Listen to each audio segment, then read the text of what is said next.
You're watching CNBC.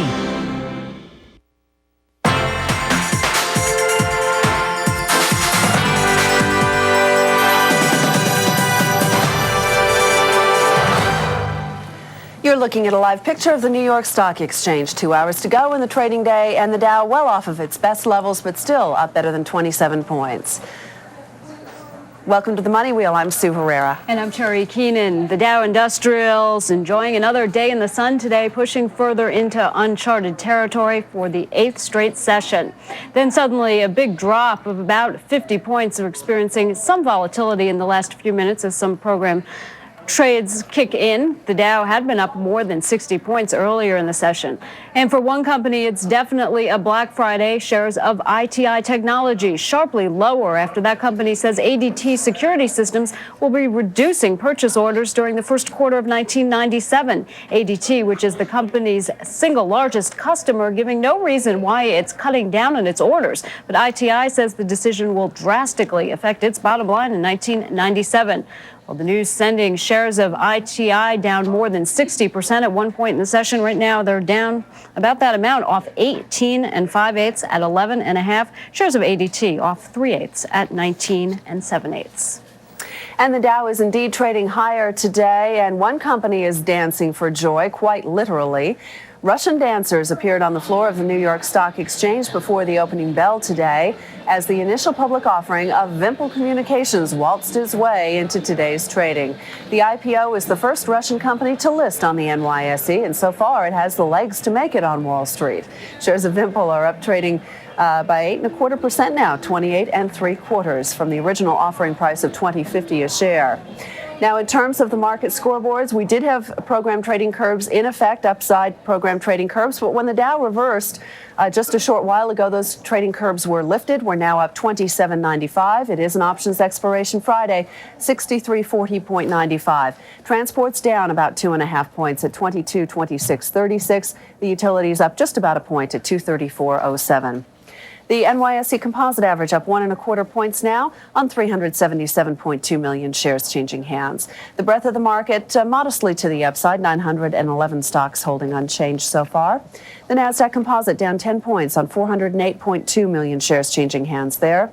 In the broader market averages, the S&P up 206, that would be a new high. The Russell 2000 down 2/3 of a point, and the Amex is off 2/3 of a point as well. In the credit markets, bonds feeling some pressure after the University of Michigan's report on consumer sentiment. That report said November sentiment jumped to 98.9, up from 96.5 in the month of October.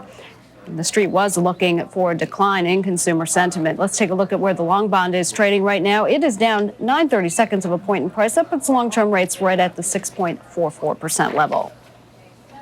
And more signs of a steady economy with few inflation fears. Total business inventories climbed 0.1% in September. The consensus had been for a 0.2% rise. It is the smallest increase since June.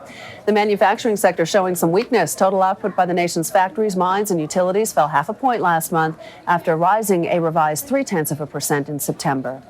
A series of strikes at GM's auto plants pushed U.S. industrial production to its lowest level in 7 months. GM says those walkouts will also cut fourth quarter earnings by $700 million, and GM will also take a $170 million charge against earnings to cover the cost of its new labor agreement with the United Auto Workers Union. Shares of GM are last off 0.5 at 55 1/8.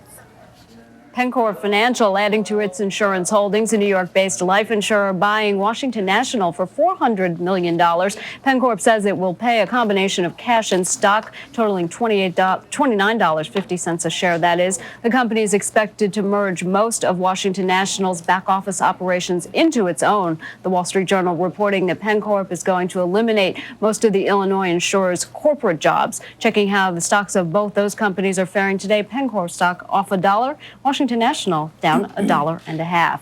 And a bidding war could be brewing for DFS. The New York buyout firm of Colbert, Kravis & Roberts is said to be interested in the duty-free retailer. But it was just last month that France's LVMH agreed to pay almost $2.5 billion for DFS. KKR has not commented on how much it would be willing to pay for the company. Some new revelations throwing gasoline on the legal fires over at Texaco. The New York Times says Texaco documents suggest that a company lawyer gave instructions on how to withhold damaging evidence in a race bias suit. Texaco, for its part, denies any wrongdoing. The paper says a federal grand jury has those documents in its possession. And the NAACP has some advice for Texaco stockholders. Get ready to sell. The civil rights group says if Texaco does not improve its racial climate, it will launch a campaign to sell off stock in the company. The Reverend Jesse Jackson has already announced plans for a boycott starting this Saturday. One expert tells CNBC that this suit, which is already impacting corporate America, is only in the beginning stages. Those folks need to be prepared to have long-term negotiations and discussions, which clearly they are in this case. So yes, this one looks like it's prepared for far-reaching effects, not only on Texaco, but on other companies. It's definitely sending a signal to corporate America. And shares of Texaco are off 1 3/8 points, 97 even the last trade. Amgen stock also under pressure today, down about 1 3/8 at 58 1/4. A study published today in the journal Science says researchers in Israel have found that leptin may have dangerous side effects. The report says the protein, which some researchers thought would cause fat to melt away in obese humans, may be linked to type 2 diabetes. Leptin received a flurry of publicity last year when studies showed that it caused obese mice to lose up to 30% of their weight. Amgen, for its part, says that it has not detected any harmful side effects from leptin and thinks it's a big jump to conclude that leptin is a cause of diabetes. And taking a look at other stories making news this hour, President Clinton is reversing his promise to limit America's military involvement in Bosnia to a year. At a briefing today, he announced that the U.S. will participate in an extended NATO military mission. The United States cannot and should not try to solve every problem in the world, but where our interests are clear and our values are at stake, where we can make a difference, we must act and we must lead. Clearly, Bosnia is such an example. Mr. Clinton says that the U.S. will contribute about 8,500 troops to a new and more limited mission. The revised target date for complete withdrawal is now June of 1998. Hundreds of thousands of refugees are streaming out of Zaire and heading home to Rwanda as an international relief effort struggles to get underway. The specifics of the proposed humanitarian effort have not yet been settled. While the White House is insisting on a very detailed plan of action, President Clinton said today that the U.S. should prepare to send some 4,000 ground troops to that area. And lots still ahead on this hour of the Money Wheel at 9 after. Bill Gates will be headlining next week's Cyberspace Love Fest in Las Vegas. 250,000 people expected to ogle the computer industry's hot new products. We will be getting a preview in just a few minutes. Then at 21 after, we're not rushing the season, but it's a wise move to learn all you can now about avoiding an IRS audit. Later on, we'll have a how-to. Then at 41 after, the boys of summer will spend a 4th straight winter without a new labor contract. Could we see another baseball strike next season? We'll be speaking with sports writer Jack Torrey. You're watching CNBC Worldwide. I was running a little late and noticed a news headline on my quote track. It was on a stock I've been holding. Great earnings report. So I called my broker and increased my position. I was on the go all day, but I kept checking my quote track. The stock was going up like crazy. Later in the day, my high limit triggered on quote track, so I called my broker and sold. Thanks to quote track, I got out and made money. Quotrack, part of many profitable lives. Call 1-800-531-1350. 25 reasons why Muriel Siebert & Company should be your discount broker. Reason number 5, Siebert's quick response. Hi, I'm Mickey Siebert. In volatile markets, time is money. Did your profits erode while you were on hold? That won't happen at Siebert & Company. When you call us, our 800 numbers connect you quickly to one of our brokers, usually within seconds, because we have both direct telephone and electronic access to the major exchanges. We can confirm the execution of most market orders during your call. At Siebert, we regard you as a customer, not just a phone call. Call us right now at 1-800-STOCK-11. Open an account at Siebert. Don't let your profits erode while you're on hold. Siebert's quick response. Just one more reason why Muriel Siebert & Company should be your discount broker.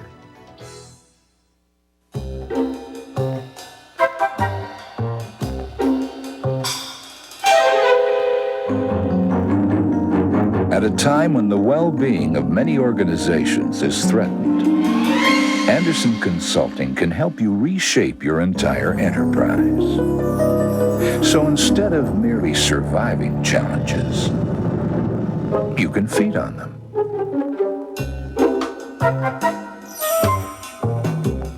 Tonight on Politics with Chris Matthews. In the Senate for 2 decades, he's one of the few politicians who'd be fascinating even if he weren't elected to anything. Join Senator Daniel Patrick Moynihan and me tonight. That's tonight on Politics with Chris Matthews. From the people who shape national policy to the people who cover our world and how we see it. The people, the issues, the opinions. Equal Time with Dee Myers and Faye Buchanan. Weeknights only on CNBC. Comdex, the computer industry's leading trade show, gets underway in Las Vegas on Monday. Almost 250,000 attendees are expected to attend this technology powwow, if you will, including keynote speakers Bill Gates and Intel's Andy Grove. The annual show has become the place for firms to showcase their hot new products. So what can we expect to see this year? Let's ask Edward Moulton, and he is the senior editor of Computer Reseller News. He comes to us live from our Midtown Manhattan bureau. Nice to see you, Mr. Moulton. Thanks for coming by. Good afternoon. Last year, we saw a lot of mergers and acquisitions in the news in this area, and that was really the talk at Comdex. Encryption seems to be a big issue coming up next week as well. What else are you watching for us? Well, there's a lot of interest this year. Looking at the so-called NC, or network computer, we've had a lot of great promises from companies like Oracle and Sun and IBM over this new slimmed-down version, if you will, of a PC. Mm-hmm. And this is going to be really the first good look that a lot of people have of the NC, and they want to see if it works, they want to see how it works, and they want to see if these companies are really going to be able to deliver on all the promise and all the hype. Now, in terms of price cutting and competitiveness that's been going on this year, I would assume that would also be a hot topic at Comdex, too. Well, pricing is always a hot topic at Comdex. An equally hot topic that we're going to be hearing on the show floor is availability. A lot of resellers, a lot of dealers, a lot of folks out there can't seem to get enough notebook computers, laptop computers. They're in hot demand, and there's a long wait in many cases. And folks coming to this Comdex show are going to want to know if there's going to be enough out there for them to sell and for them to buy and especially at this time of year. We're going into the holiday season. Well, the holiday season, there's always a big push for product, but if you look at the areas of notebooks and laptops, that's an area where there's been a shortage all year long, and it's reaching a point maybe of critical mass, and a lot of folks doing business in the computer industry want to know and want an idea if that's going to last. What about the desktop PCs? Because we had seen some industry analysts saying that there's been a real lag in demand for the desktop PCs, and that there has actually been, in some cases, extra product on the shelves at some of the big superstores like CompUSA. Well, in the corporate space, I think the opposite could be true. Depending on what estimates you're looking at, there could be anywhere from 50 million to 80 million PCs sold throughout the world this year. Mm-hmm. So the desktop is far from dead, and you're going to see a lot of innovations at Comdex that could really give new life to the desktop, as well as to new innovations in laptops and even handheld computers. Mm-hmm. What you mentioned handheld computers. Is that the new growth area, or where do you see the new growth area? You mentioned the NC, obviously, which is going to be hot because it's so new. But what other areas do you see as having the most growth and therefore the most discussion at Comdex? Well, it's funny when you talk about handheld computers. A year ago at Comdex, you heard a lot of people laughing at handheld computers and making fun of them. They didn't think they would sell at all, and now there's been a revival of sorts in this area. So that's going to be one area. But let's not forget the meat and potatoes of computing, which are desktops and servers. Mm-hmm. The major manufacturers, IBM, Compaq, they make their money on servers. They make a lot of money on servers. So you can't ignore the innovations and the products that they're going to be showing and talking about at Comdex. Certainly a lot to watch and a lot to keep your eye on. Thanks so much for giving us a preview, Mr. Moulton. We appreciate it. Edward Moulton has been our guest, and he is the senior editor of Computer Reseller News. Many Asian nations are reluctant to let foreign players take too big a stake in their telecommunications industries. But movement in the past year proved that some countries in the region are opening up. CNBC's Alicia Rue has the details. By the early 1990s, United States and Britain had proved there is life after telecom deregulation. Asia's rapidly growing economies have been following suit, but in a different way. In the mid-1980s, businesses throughout the region began to demand high-quality telecom systems to compete at home and abroad. If nations themselves are to become efficient, to grow and to prosper, then they must equip themselves to be efficient in the handling of business and international relations. And modern and effective telecommunications systems are absolutely essential to the conduct of business and to the conduct of government. But some Asian governments historically clung to the notion they must protect their state telcos. When it became clear that state firms weren't equipped to meet that demand, they opened up the market to private enterprise. There's a growing realization that telecommunications is too important a national resource to be left in the hands of a monopolist. Some say the region's telecom networks are now poised for major liberalization. And in the last 12 months, the growing trend has accelerated. State-controlled Singapore Telecom's monopoly is set to end in the year 2000, 7 years earlier than initially planned. Hong Kong Telecom is continuing talks with the government on possibly ending its monopoly on the lucrative long-distance market. Japan's main carriers, NTT and KDD, are still virtually off-limits to foreigners, but limits on local carriers are loosening. And South Korea agreed to open up its fixed-line market to foreigners for the first time, although it will still limit foreign ownership to 33%, with 20% reserved for Korea Telecom.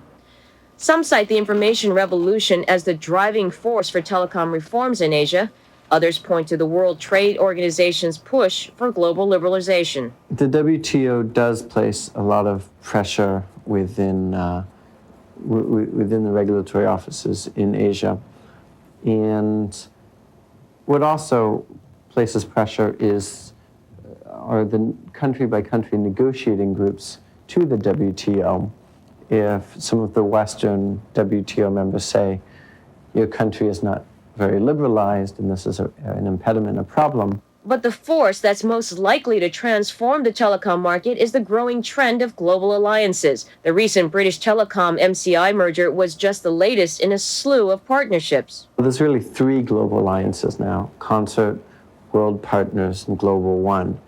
What will be interesting is if the rest of the field, namely the baby bells in the US, the cable and wireless, and the NT&T in Japan, what they're going to do. Are they going to try to hook up with these global alliances, or will they try to go it themselves? For Asia, the sheer size of these alliances means that even the most anti-competitive state monopolies will likely buckle under the pressure to liberalize. But the growing trend may also indicate the future of the global telecom market will be dominated by these giant partnerships and those to come. Alicia Rue, CNBC Business News. Believe it or not, Christmas is right around the corner, and Santa may be the only one who knows if you've been naughty or nice, but the IRS knows if you're going to be audited or not. So today's Money Club looks at some IRS red flags. Back in a minute.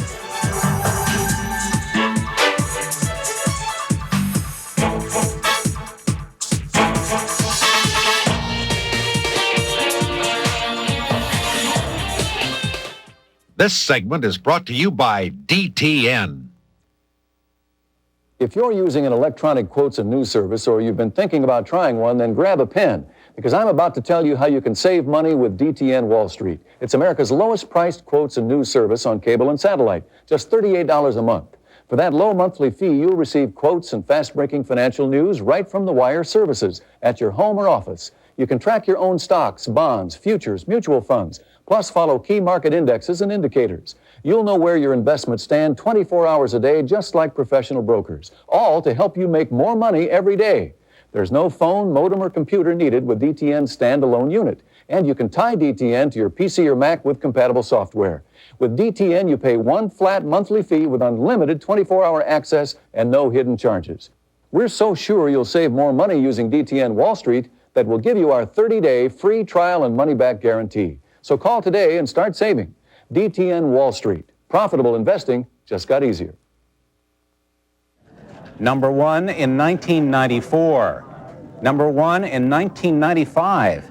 And now number 1 again in 1996. For 3 years in a row, Jack White & Company has taken top honors in a comprehensive survey of the nation's largest discount brokers by Smart Money, the Wall Street Journal magazine of personal business.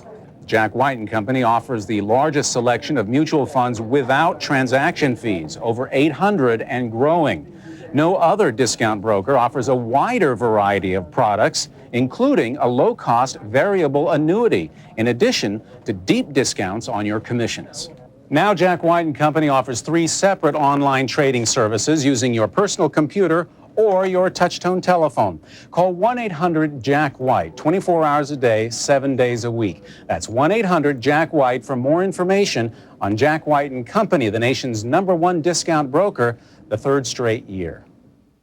In a world in which long-standing resources have a way of drying up, mere size is no longer a guarantee of survival. By helping you make the most of all your strengths, Anderson Consulting enables organizations to marry size with nimbleness. So instead of just recognizing new opportunities, you can bask in them. April 15th is closer than you think. So could you be the object of an IRS audit?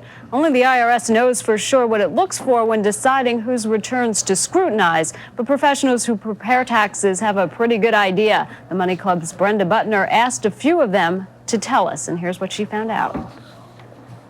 Okay, so death and taxes are inevitable, but an IRS audit doesn't have to be. The IRS does not get to audit a lot of individuals, so they have to be very picky in who they go after.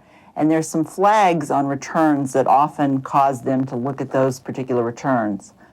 Early red flags to the IRS will show up in a simple computer comparison of your 1099 and your 1040. So the first rule when filing is accuracy. If it shows up on your 1099, make sure you put it in your return. But be careful, not all 1099s are correct. They may pick up an individual retirement account somehow as a taxable account and give you a 1099 reporting taxable income on your IRA. That is not taxable income to you if it's just deferred earnings on the IRA. Sometimes earnings from accounts held for children can be incorrectly attributed to you, or you may be charged all of the interest on bonds you bought late in the year. Whatever the reason for the discrepancy, don't just leave off the earnings. Report them on the appropriate line of your 1040, and then explain why you haven't included them in your net income. If you don't have all the information you need to file by April 15th, you may be tempted to file on time and amend your claim later. Johnson doesn't recommend it. An amended return will almost always trigger an audit. Instead, you can apply for an extension and file a complete claim by October 15th.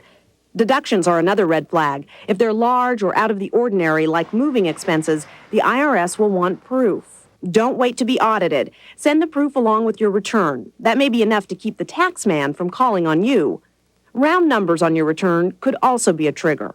When I was an IRS agent, and I used to see returns with zeros rounding off. For example, an accountant might prepare a return of tax per say $8,000 of automobile expenses. Well, then we would realize that that is probably just a good wild guess. So use exact amounts, not estimates.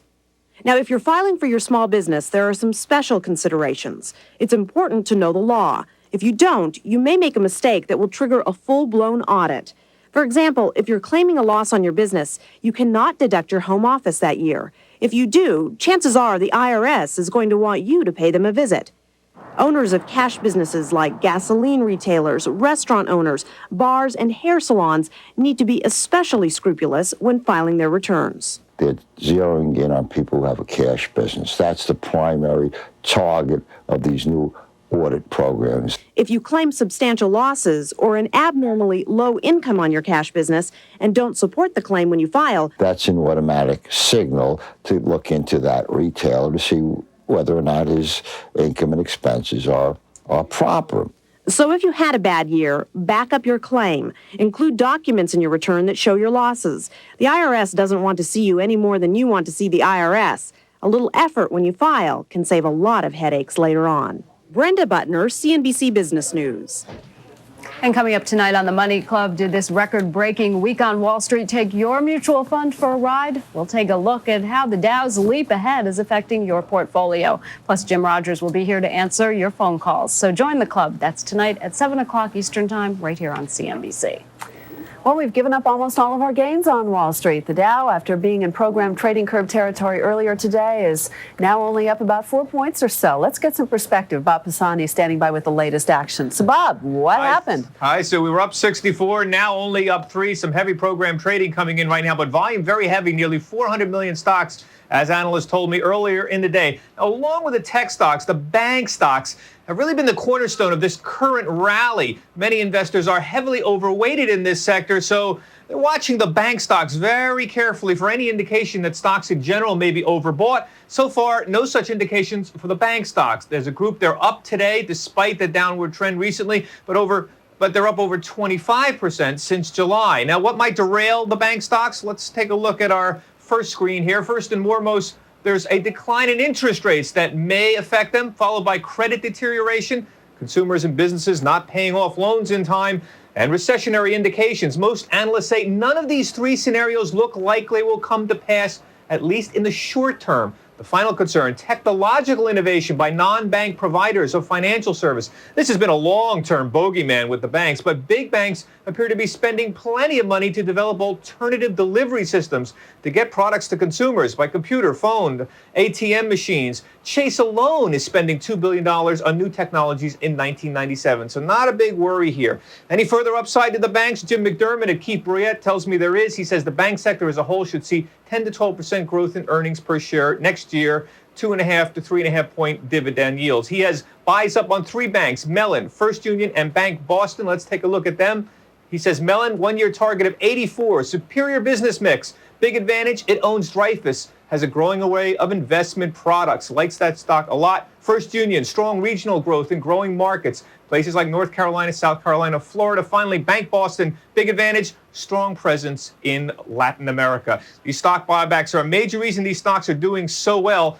He says that the banks have bought back $20 billion in stock this year. That's about 16% of the $120 billion in total stock buybacks so far this year. Quite a year for the banks. So back to you. Indeed. Thanks so much, Bob. Bob Pisani with the latest Down Live from Wall Street. Well, will Honda keep motoring along, or is a breakdown around the bend? We'll have that story when Money Wheel continues. You're watching CNBC Worldwide. When you think of brokers who've built a name on service and low prices, you think of Charles Schwab. So when you think of dependable online trading, you think of eSchwab.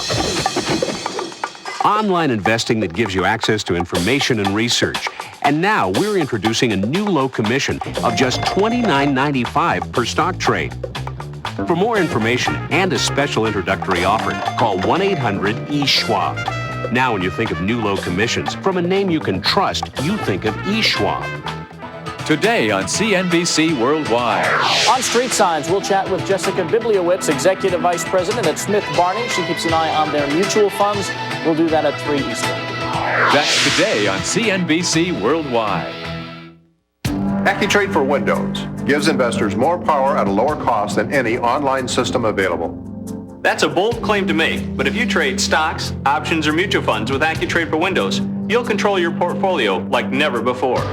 For the first time ever, investors can program trading strategies to automatically buy and sell upon command. Now you can monitor the markets and your investments without being in front of your PC.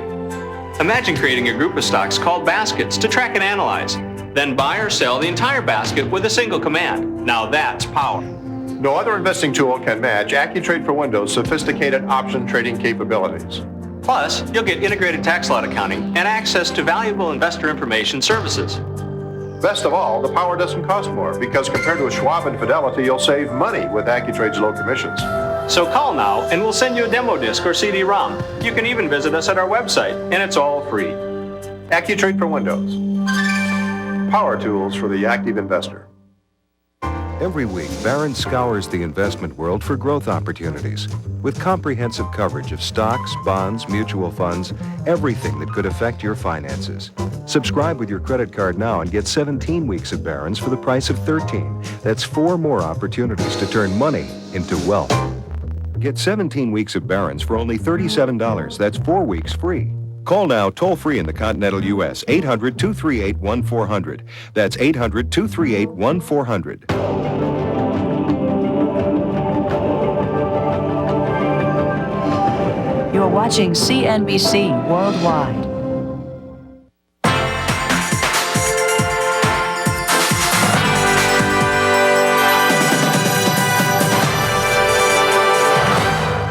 Watching the Money Wheel on CNBC. Welcome back. I'm Terry Keenan. And I'm Sue Herrera, and here are some of the stories making headlines today. Shares of ITI Industries reeling after some bad news from its top customer. ADT Security Systems has notified the company that it will reduce purchase orders during the first quarter of 1997. ITI says that move will hurt its revenues and its earnings. The shares are sharply lower, down 19 1/8 at 11. The first Russian company to be listed on the NYSE has some investors dancing on Wall Street. Vimple Communications, the largest cell phone provider in Russia, hit the street running today at an initial offering price of $20.50 a share. Shares of Vimple are last traded up 8 1/4 at 28 3/4. A sharp drop in auto production at several GM plants pushed U.S. industrial production to its lowest level in 7 months. Total output at the nation's factories, mines, and utilities fell 0.5 point in October after a revised 0.3% rise in September. General Motors Class H stock, meanwhile, in the negative column on news that its earnings at GM Hughes Electronics unit will come in below expectations. Class H shares of GM are last traded down 2 7/8 at 51 1/2. GM Hughes says the recent strikes against GM in the U.S. and Canada will hurt fourth quarter earnings at Hughes Delco unit by about 11 cents a share. GM Hughes is now expected to report earnings of $2.70 a share for 1997. Estimates on the street had been for $3.10 a share. Well, on Wall Street, blue chip stocks are trying to extend their winning streak to an unprecedented 10th session, but the double witching expiration of options and futures adding a dose of volatility to the market today. Let's take a look at where we stand right now. About 90 minutes to go in the trading day. The Dow Industrial is now up just 8.5. They had been up better than 60 points about an hour or so ago. IBM accounting for all of the Dow's gain and then some. It is up more than $4 a share at this hour. The transport's pulling back a bit, down almost 8 points, while the utilities up 0.56. On the big board, the composite there pushing further into record territory, up only 1/4 point. However, there you see the heavy volume due to the double witching expirations today. 403 million shares already traded on the big board. Advancing issues and decliners just about equal. They are equal. 903 issues unchanged at this hour. The NASDAQ composite, however, coming under some heavy selling pressure, now down 11.5 points. Shares of Intel off more than 3 points at this hour. Volume there heavy as well, 467.4 million shares traded so far. And the broader market measures look like this. They are all lower across the board. The S&P 500 off fractionally. The Russell 2000 and the Amex index both off just over a point. In the credit markets, it's been pretty much a downside day, although we should note at just about mid-session, the bond market did manage to pull almost to the even mark and better itself quite considerably from this morning's slight drop. The drop this morning came primarily as in response to the latest consumer sentiment report, which was stronger than expected, and for the market, that sent it reeling. But also keep in mind that it is an option expiration Friday. We do have a lot of traders evening up positions ahead of the weekend, and as a result of that, the pressure in the bond market is coming on fairly thin volume. We are on the downside today as traders try and push yields back to the upside. Some traders say that is coming in response to next week's 2- and 5-year note auction. A lot of traders think that perhaps we might have to get yields up just a little bit more to make those issues more attractive. That remains to be seen, but that's exactly what's going on in today's trading session.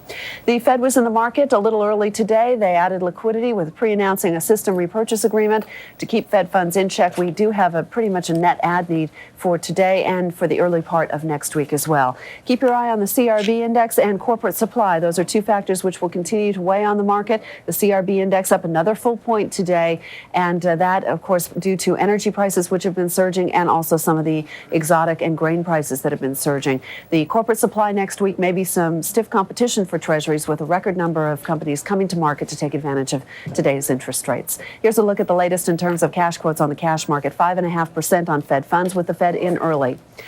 The 3-month bill down 1 basis point, as is the 6-month and the 1-year. 2, 5, and 10-year notes unchanged to down 7/32. And on the long bond, the last trade there down 13/32. That's near our lows of the session at 120, and the yield back up to 6.45%.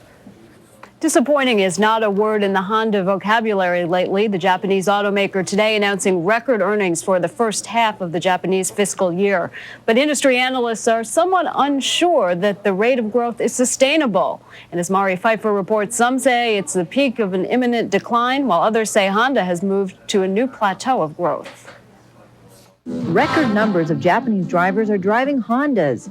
Success in the sluggish domestic market, where it has increased market share from 7 to 10%, is the key. Pre-tax profits in the first half of the year jumped 298% to 162 billion yen, about $1.5 billion. The highest results due primarily to strong gains in auto business in Japan, as well as in overseas markets, particularly the U.S. And analysts think the ingredients are there for an even better second half. Well, certainly Honda has been the star performer. There's no doubt about it. And as a house, I expect them probably to revise up maybe once again, basically due to a very strong performance here on the domestic side, as well as in the U.S. And again, that has been driven basically by the widening of its product range here in Japan. Honda's track record in the stock market has been equally impressive. The company's share price has almost tripled from about 1,000 yen in June 1995 to around 2,800 yen now, tops in the auto sector. But analysts are divided about whether all the good news is already in the stock price. Dresner Kleinwort Benson's Clark thinks so. Others see it differently, mostly because of Honda's stellar performance in its home market. This is a huge accomplishment in a domestic market where competition is just heating up every day. Honda is also the least dependent Japanese automaker on exports. That means it's the least vulnerable to currency fluctuations. But one area that may become a headache for Honda is its motorcycle business, which accounts for about 14% of overall revenues. Unit sales fell 0.6% in the first half of this fiscal term, and Honda says they'll fall 2.3% for the full term. That's as Asian inventories pile up. Mari Pfeiffer, CNBC Business News, Tokyo. And taking a look at other stories making news this hour, President Clinton has committed American soldiers to another year and a half in Bosnia. He agreed in principle today to keep about 8,500 U.S. troops on station, their mission to preserve peace in Bosnia. The president says the new mission should be completed by the end of June of 1998. President Clinton also says that he is ready to send a limited military mission to help Rwandan refugees in eastern Zaire. But Rwandan officials now say that the proposed international rescue mission may be unnecessary. And that is because hundreds of thousands of Rwandan refugees have suddenly begun to stream out of eastern Zaire and return to their homeland. In Germany today, Peter Graf, the father of tennis superstar Steffi Graf, was freed on $3.3 million bail. Graf, who managed his daughter's career, spent 15 months in jail on tax evasion charges. He faces a maximum 10-year sentence if he is convicted. The judge in the O.J. Simpson civil trial has excused an alternate juror. It is believed that the juror, a white college student who said she knew little about the case, was dismissed because she often slept through testimony. Also today, the plaintiffs submitted a witness list that showed O.J. Simpson could take the stand as early as next week. Well, don't sleep through this. Up next, we'll be talking baseball with an expert on labor issues threatening the next season. Plus, for out-of-towners doing business in the Big Apple, picking a restaurant can be a major challenge. We'll explain in today's Business Travel Tip.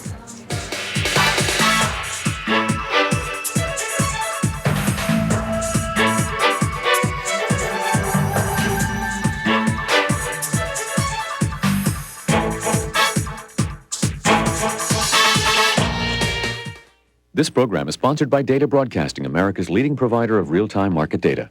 I've been around for a while, and I know value. That's why I use Quotrack to follow my investments. Quotrack gives me instant quotes for every market. It's not expensive. I pay a fixed fee, leave it on all day, and I cover my costs with 1 or 2 trades. If you've got money in the market, Quotrack is the best bargain around. To order Quotrac, call 1-800-551-9023. That's 1-800-551-9023. The stock market. It has worked diligently, it has worked productively, but it has not worked after hours. Become empowered with E-Trade. Get 24-hour online news, quotes, and analysis free and pay only $14.95 per trade. Call E-Trade at 1-800-STOCKS-3 or visit our website today.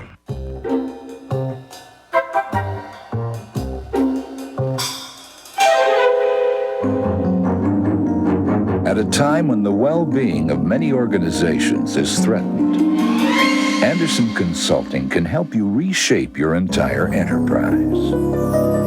So instead of merely surviving challenges, you can feed on them.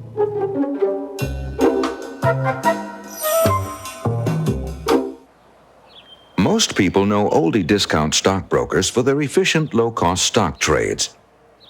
Others see Oldie as a full-service broker with its own research and timely stock recommendations. Still others see Oldie as a reliable place to save with highly competitive money market funds, not to mention no annual fee IRAs. There's only one broker that offers you the best of all worlds. Oldie, America's full-service discount broker. Still no resolution for a new baseball labor agreement. The latest deadline for an agreement has come and gone.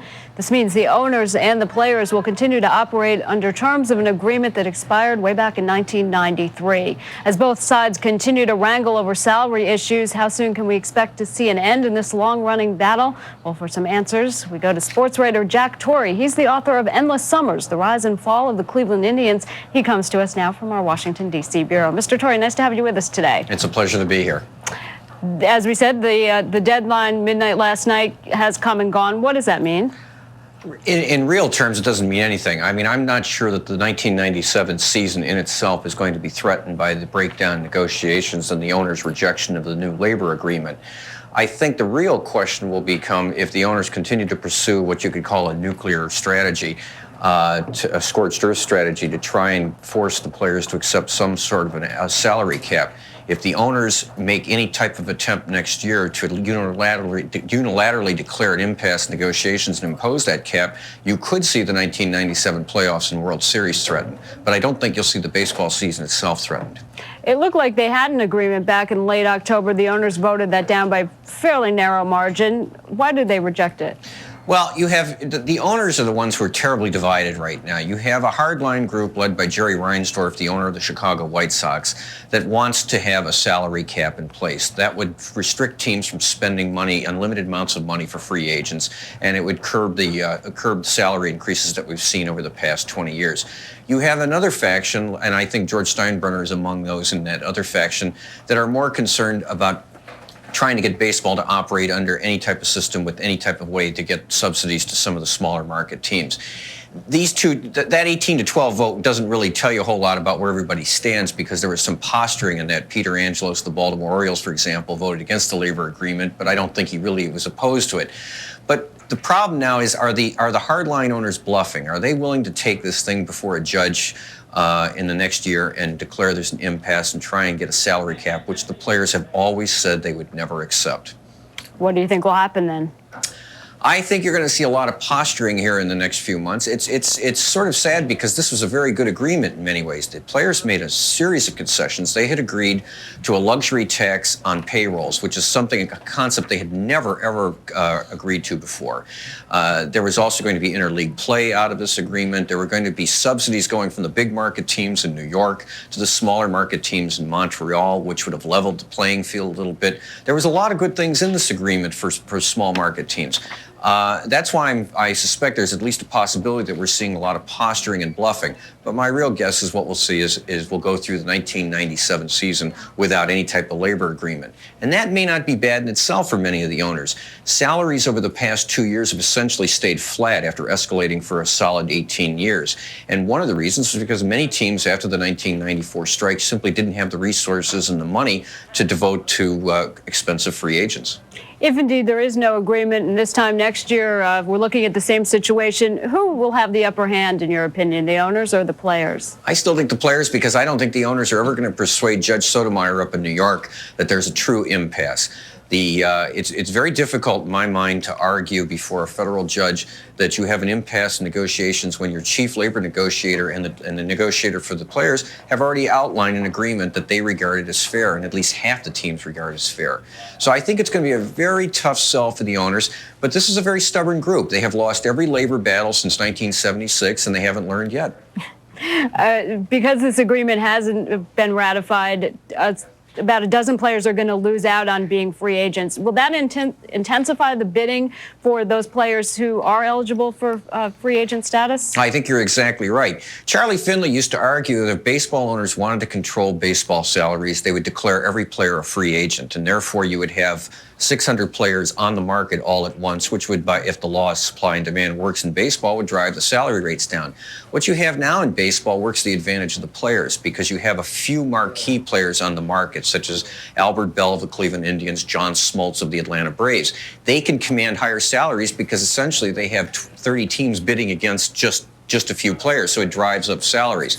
So I think someone like Bell we'll see the $10 million salary this year with Albert Bell, and you may see a $30 million salary with John Smoltz. I don't mean on an annual basis, but you'll see $10 million for Bell on an annual basis, and Smoltz will sign some sort of a 4 to 5 year deal in the $30 million range. Out of the ballpark. Thanks for joining us, and thanks for your insights on this issue today. Thank you. I enjoyed it. We've been speaking with sports writer Jack Torrey. He's the author of the book Endless Summers. Out-of-towners doing business in the Big Apple are faced with quite a few challenges, but choosing the right restaurant in a big city can be one of the biggest challenges of all. In today's travel tip, Kevin McCullough gives us the scoop on how one restaurant survey can help point travelers in the right direction. When attempting to wine and dine in a city with 1,800 different restaurants, it helps to have a little guidance. One best-selling restaurant survey offers candid advice from over 18,000 pay-as-you-go participants. The survey by Zagat contains straightforward information that every traveler can use. Restaurant name, address, and phone number, hours and credit cards accepted, rating and prices, and true-to-life reviews that give readers both sides of the coin. The review was lively, exciting, fun, a great place to pick up a date at the bar over a beer and burger, say the 20-year-olds. Their parents call it crowded, noisy, and oppressive. The ratings also give you a good idea of what you'll be spending. In this year's 1997 survey, the average price of a New York City meal dropped to $29.28 from $29.81 a year ago. This ranks New York City as the second most expensive place to eat out in, with London grabbing the top spot, averaging $40.74. San Francisco came in third at $25.25, followed by Vancouver at nearly $25, and Philadelphia just a few cents less. Experts note that overall the price of dining out is on the decline as consumers demand the basics. One of the most important is what we call the BATH restaurant. That's an acronym by which we mean Better Alternative to Home. There is a huge demand today for restaurants that are casual, inexpensive, and yet healthy. People who are visiting the Big Apple and want to try out the people's favorites can choose one of the survey's top 5 picks: Union Square Cafe, Areole, Gotham Bar and Grill, Gramercy Tavern, and Café des Artistes. If you're on the run and don't have time for a sit-down meal, you may want to visit one of the reigning hot dog joints, which top the bang for the buck category, combining the highest ratings with the lowest cost. While many restaurant reviews are published annually and contain valuable information, they don't fit everyone's tastes or budget. So don't discount your own personal experience. It can be a valuable guide, too. Kevin McCullough, CNBC Business News. Well, next up on the menu, the latest stock winners and losers on Wall Street. That when we come back. Stay with us. You're watching CNBC Worldwide. To the investor who sets his own course, one company stands out: J.B. Oxford. The pace setter of discount brokers can help you achieve your financial goals through their proven record of performance, service, and integrity. J.B. Oxford offers equity transactions for only $20. $20 to buy or sell 500 shares of IBM, 1,000 shares of Walmart, 2,000 shares of Mobil. $20 to buy or sell any listed or NASDAQ stock. $20 to talk to your own personal broker, not just an order taker, a dedicated financial professional. Then you can choose from a vast array of investment opportunities and even trade for less with JB Oxford services like Telephone Trader and the Internet Investment Center. To discover the pace-setting services of JB Oxford, call now and your first transaction will be free. Call 800-500-5007. JB Oxford. $20 transaction fee. Their goals are as basic as a first home, an education, a secure retirement. Yet they own over half of all the stock in America. They are individual investors, and for them nothing is more valuable than information. Today, NASDAQ is delivering news about companies, performance tracking, even timely stock quotes, instantly. So if you're an investor who seeks vital information, you now know where to find it. Mainstay portfolio managers go to the greatest depths, seeking the best investments. Don't miss the boat. Call 1-800-MAINSTAY for a prospectus containing more complete information. Only Ginsana with unique G115 ginseng helps Scottie Pippen chew up the court. Now there's a Ginsana he can chew. New great tasting Ginsana Chewy Squares for whenever you want to feel your Ginsana. Nope. Next, George Brown here. I doubt that one investor in 10 has the market savvy to trade with Brown & Company. Sorry, try Schwab. But those rare individuals who meet my requirements get what we believe to be the best deep discount package in the business. No, not you. They pay as little as $29 per stock transaction. Sorry, not yet. How about you? Do you have what it takes to be a Brown & Company investor? Send for my free information kit. Welcome aboard. Your credentials are impeccable. Well, what are you waiting for?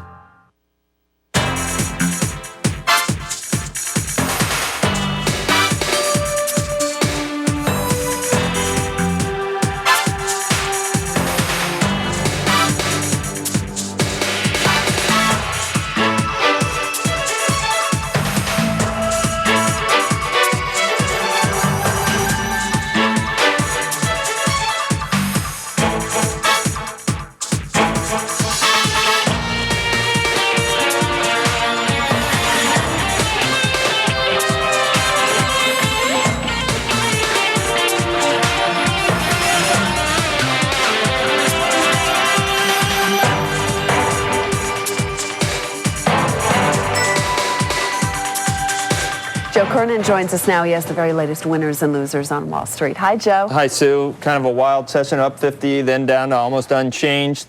Now back up 20. In fact, the NASDAQ comp was down as low as 1257, so that was down 12 or 13 points. So it got kind of ugly there for a while. There was some talk, and it was later, in fact, our own Ron Insana just spoke to the co-chair of Goldman Sachs Investment Policy Committee, Abby Joseph Cohen. There were some rumors on the street that perhaps Goldman's Investment Policy Committee had made some negative comments. That is not the case. Ms. Cohen tells Ron that the asset allocation is the same, still bullish, still 6,500 target. Let's take a look at some of the features that actually were helping the Dow stay above, at least outperform the NASDAQ today. We're back up 23. Look at that. I mean, what do you say about that? That, as far as we can determine, does eclipse the 1991 high for IBM, and you got to go all the way back to 1987. We all remember that year when IBM was trading at 174.5 at one point, and ended the year down in below 100, and eventually went down to touch 40 in the 90s. But up 5 5/8, Merrill Lynch analyst Dan Mandrish making some positive comments today, to say the least, raising his price target to 195. Why 195? That equals 13 times his 1998 estimate of $15 a share for IBM. And about 2 or 3 months ago, Mandrish talked about the possible multiple expansion as people got more comfortable with IBM's ability to grow revenues and earnings, and that was down in the low hundreds. So far, so good.